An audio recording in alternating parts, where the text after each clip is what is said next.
PKI itu nyata, PKI Gaya Baru, oleh Anton Permana dari Tanhana Dharma Manggrava Institute. Di era Orde Lama, sebelum pemberontakan, PKI memainkan propaganda adu domba untuk menguras habis energi bangsa Indonesia, memanfaatkan tangan Soekarno selaku presiden, hingga lahirlah perang dengan DITI, PRRI, Parnesta, hingga operasi Ganyang Malaysia. Padahal, sebelumnya, mereka semua adalah rekan-rekan seperjuangan Soekarno semasa perang merebut kemerdekaan. Tidak cukup di situ. Dengan fitnah sistematis Parpol Marsudi, HMI dibubarkan. Buya Hamka sebagai tokoh agama karismatik dipenjara tanpa pengadilan. Sampai pada puncaknya, 7 orang jenderal TNI nasionalis dibunuh. Setelah clear semua, yaitu tokoh kelompok yang dianggap akan menjadi batu sandungan disikat, barulah PKI ini melakukan kudeta, mengganti ideologi negara Pancasila dengan komunisme, atau yang kita kenal dengan Gerakan 30 September. Namun alhamdulillah, semua bisa ditumpas dengan sigap atas kekompakan TNI bersama masyarakat dan ulama. Rakyat bersama TNI, ulama, kiai, santri, GP Ansor, PII, dan para pemuda mahasiswa nasionalis baik dari kami dan kami, bersama-sama bahu-membahu menumpas PKI dimanapun mereka saat itu berada. Namun hari ini, mereka bangkit kembali dan sudah tampil di mana-mana. Tentu dengan persiapan yang lebih matang.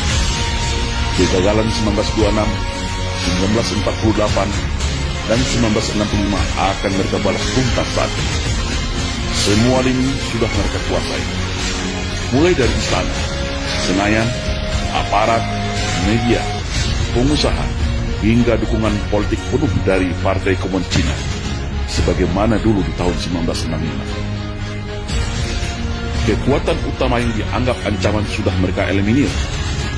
TNI sudah mereka lockdown melalui Undang-Undang Nomor 34 Tahun 2004 sehingga tidak berkutik lagi. Agama Islam sebagai mayoritas di negeri ini telah mereka nistakan dan framing seolah jahat menakutkan dengan isu radikalisme dan anti kebinekaan. Ulama vokal Habib Rizik Syihab juga sudah mereka isolasi. Ustadz Alfian Tanjung dan pakar dalam hal komunisme sudah selesai mereka penjarakan. Ormas Islam yang besar-besar sudah mereka susupi dan pecah belah. HTI mereka bubarkan. FPI menunggu waktu. TKA Cina sudah infiltrasi masuk dan menyebar di seluruh pelosok Nusantara. Kelompok liberal, Syiah, dan non-muslim radikal mereka rangkul, provokasi dan pelihara. Sudah mirip kan dengan 1965? Maka, bersiap-siagalah wahai umat Islam dan seluruh bangsa Indonesia yang masih ada merah putih serta Pancasila di dadanya. Satu langkah lagi, negeri ini akan berubah menjadi negara berhaluan komunis kalau kita semua lengah dan masih jadi pengecut. PKI hari ini adalah PKI Gaya Baru yang bangkit dari kuburnya.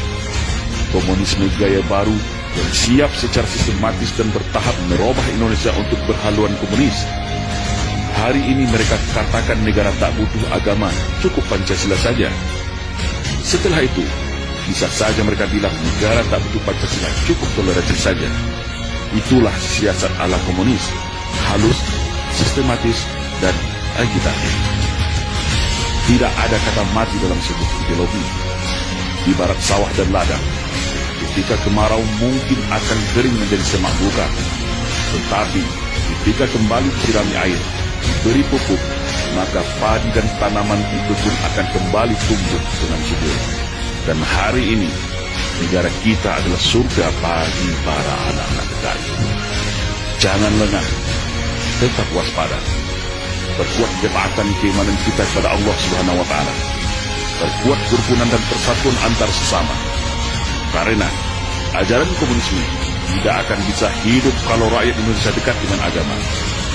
Komunisme akan mati kalau kita sesama anak bangsa hidup rukun, saling toleransi, berdamai, dan bersatu tanpa membedakan sara. Karena fitnah adalah senjatanya PKI. Adu domba dan hasut-menghasut adalah pisaunya PKI. Berbohong, menipu, berkamuflase, dan membolak-balikan fakta kebenaran adalah nafasnya PKI.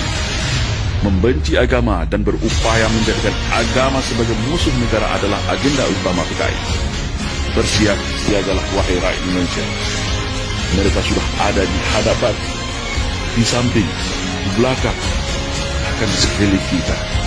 Dan ingatlah, jika ada yang mengatakan bahwa komunisme itu sudah mati dan tidak ada lagi, maka hati-hatilah, mereka itulah komunisme, atau minimal korban dari hasil cuci otak kader-kader komunis yang gemuk dan oportunis.